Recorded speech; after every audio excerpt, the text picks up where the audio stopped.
નમસ્તે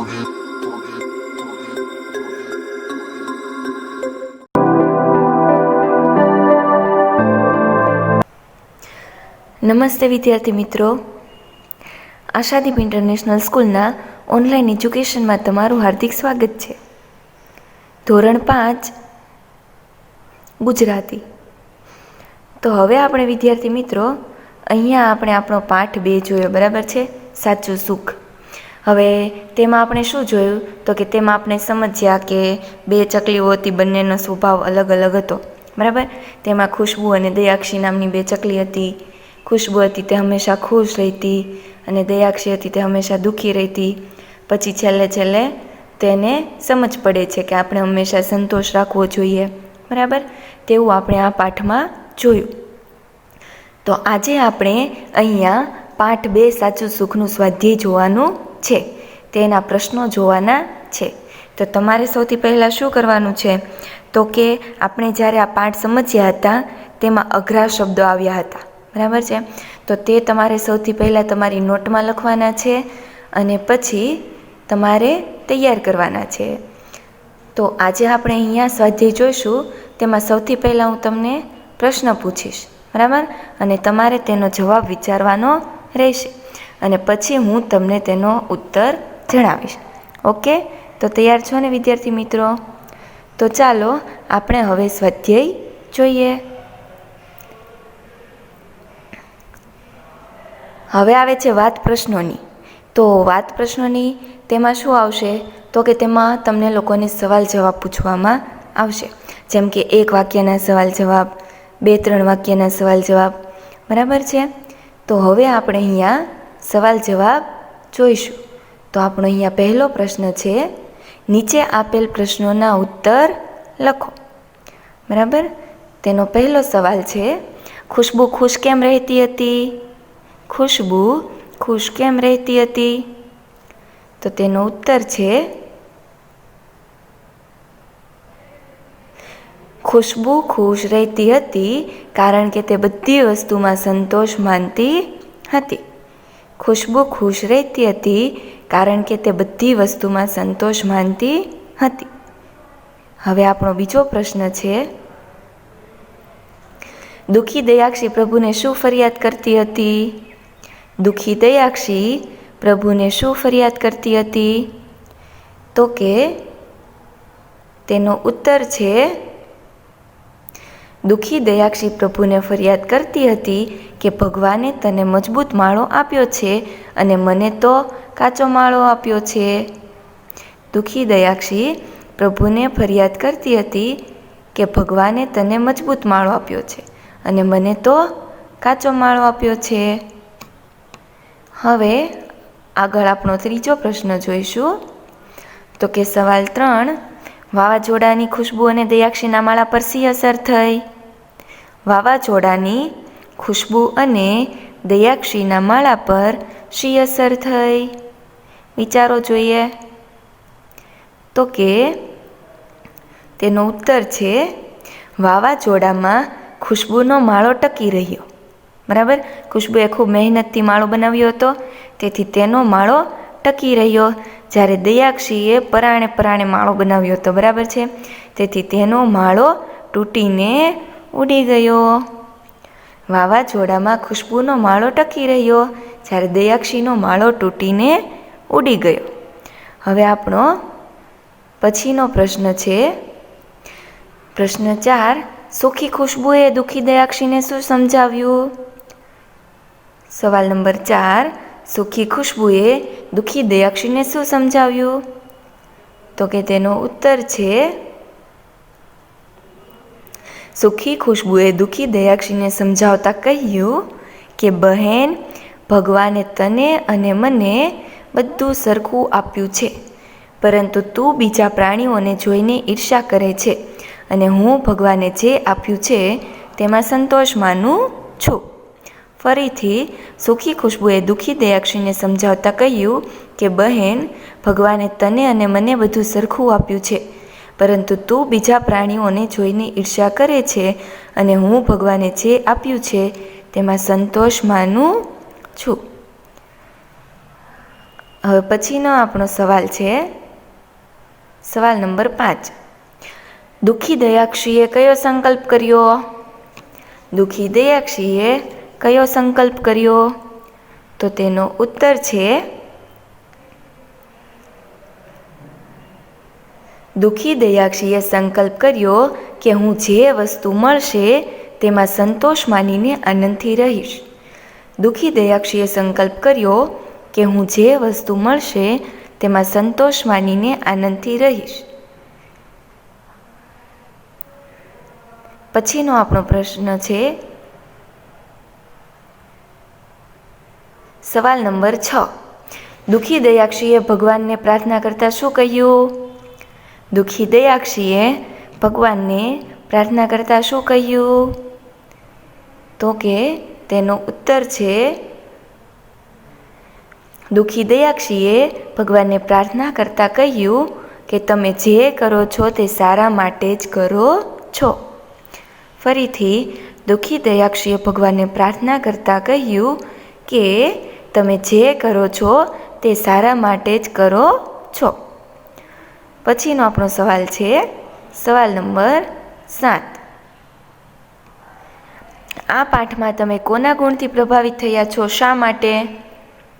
હવે અહીંયા તમારે તમારી જાતે લખવાનો છે ઉત્તર. બરાબર? તમે પાઠ સમજ્યા છો?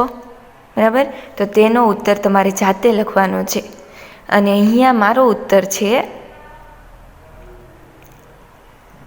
આ પાઠમાં ખુશ્બુ ચકલીના સ્વભાવથી પ્રભાવિત થયા છીએ, કારણ કે તેનામાં સંતોષનો ગુણ હતો અને તે હંમેશા મહેનતુ અને પ્રસન્ન રહેતી.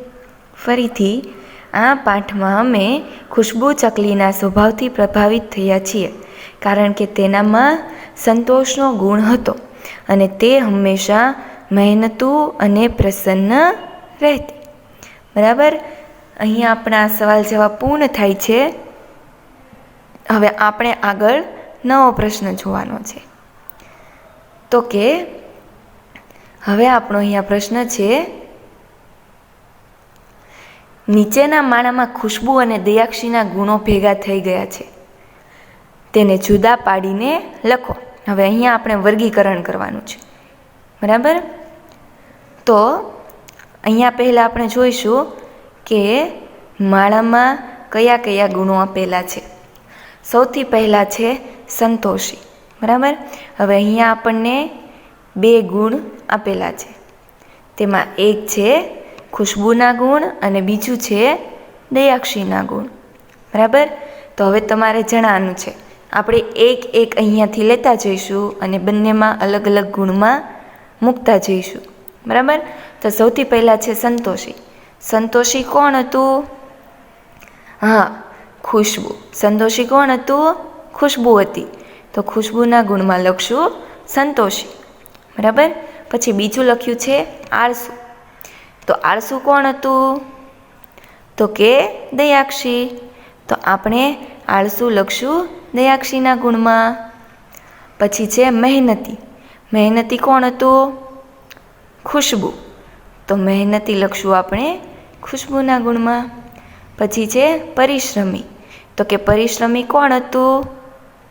પરિશ્રમી પણ ખુશ્બુ જ હતી. પરિશ્રમી એટલે કે મહેનતુ. બરાબર? તો તે આપણે લખશું ખુશ્બુના ગુણમાં. પછી છે કામચોર. તો કામચોર કોણ હતું? કોઈ કામ કરતું નહીં એવું કોણ હતું? તો કે દયાક્ષી. તો આપણે કામચોર લખશું દયાક્ષીના ગુણમાં. પછી છે ઈર્ષાળુ. તો કે ઈર્ષાળુ કોણ હતું?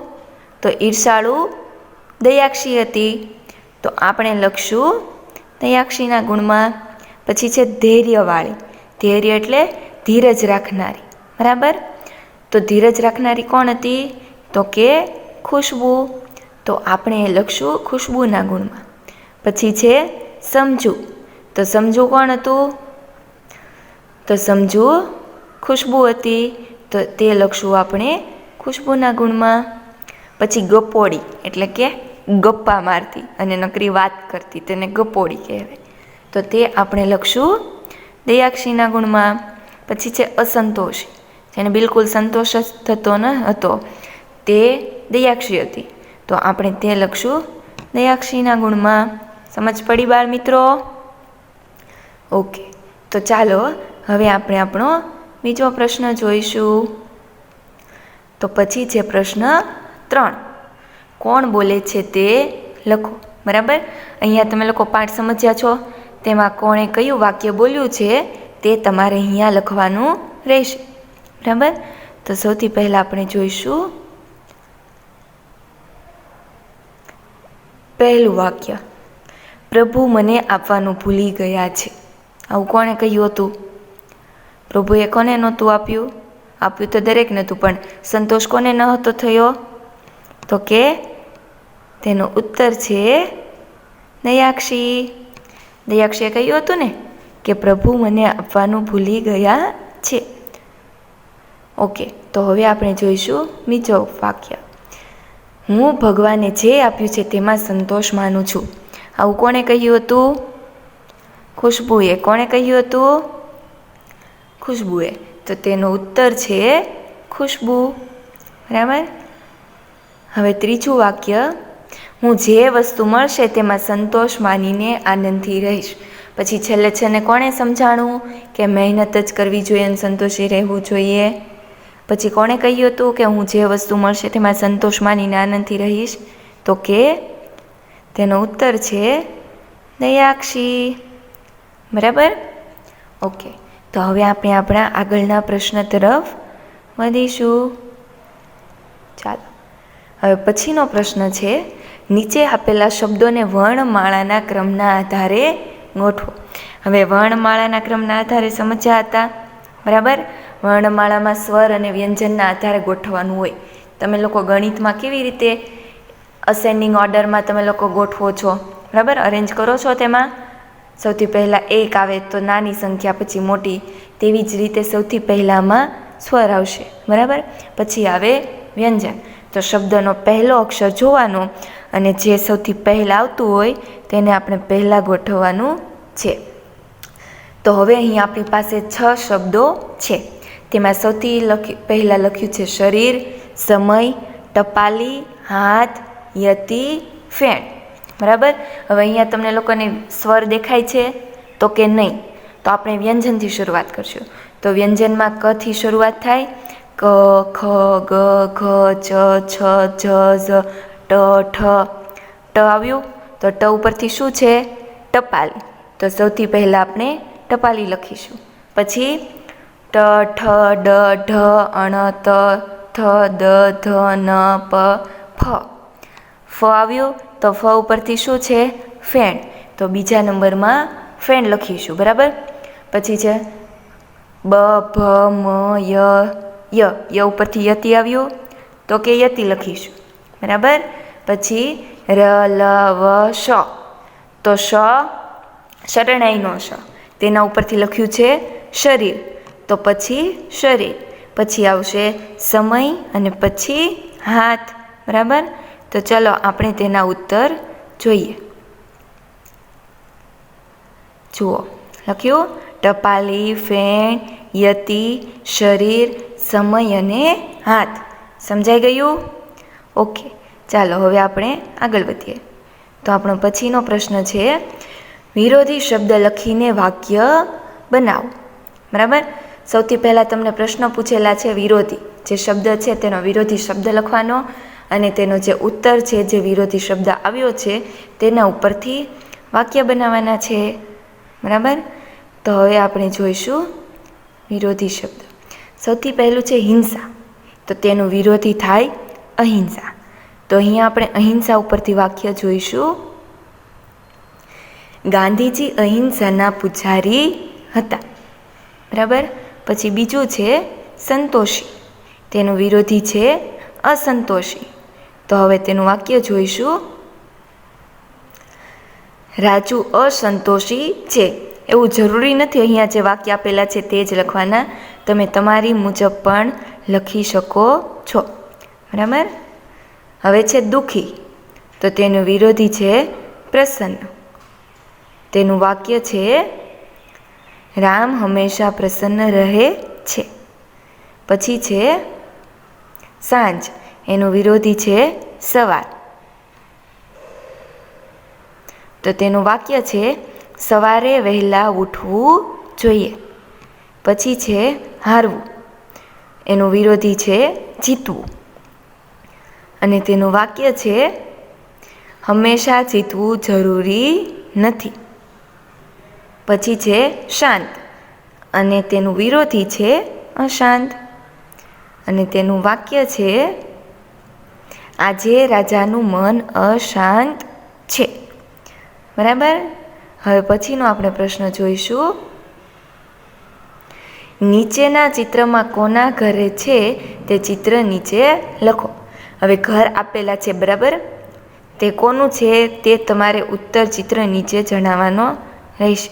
તો સૌથી પહેલાં આપણે જોઈશું, જુઓ માળો દેખાય છે, તો માળામાં કોણ રહે? ચકલી. બરાબર, ચકલીનો માળો છે. ઓકે. હવે બીજું છે લક્કડખોદ. બરાબર, લાકડામાં રહે છે, બરાબર, તો તે છે લક્કડખોદ. પછી છે તમને આ માળો દેખાય છે, તે કોનો છે? સુગરીનો માળો. કોનો? સુગરીનો. પછી છે મધપૂડો, તેમાં કોણ રહે? તો કે મધમાખી. બરાબર. પછી છે જુઓ સાવનાનો માળો દેખાય છે, બરાબર, તો તે છે કબૂતરનો માળો. પછી છે ઘર. બરાબર. અહીંયા તમને જે દેખાય છે વાડો, તેમાં કોણ રહે? તો કે મરઘી. બરાબર. હવે આ જે ઘર છે તે કોનું છે? તો કે મરઘીનું. હવે અહીંયા તમને ઝાડું દેખાય છે, બરાબર, તો તે ઝાડામાં કોણ રહે? કરોળિયો. પછી છે ગમાણ. બરાબર, તો તેને આપણે ઇંગ્લિશમાં કહીએ છીએ શેડો. તો અહીંયા કોણ રહે? તો કે ગાય. બરાબર. આ પ્રશ્ન તમે તમારી નોટમાં નહીં લખો તો ચાલશે, પરંતુ આગળના પ્રશ્નો તમારે તમારી નોટમાં લખવાના રહેશે. હવે અહીંયા આપણું સ્વાધ્યાય પૂર્ણ થાય છે. થેન્ક યુ બાળ મિત્રો.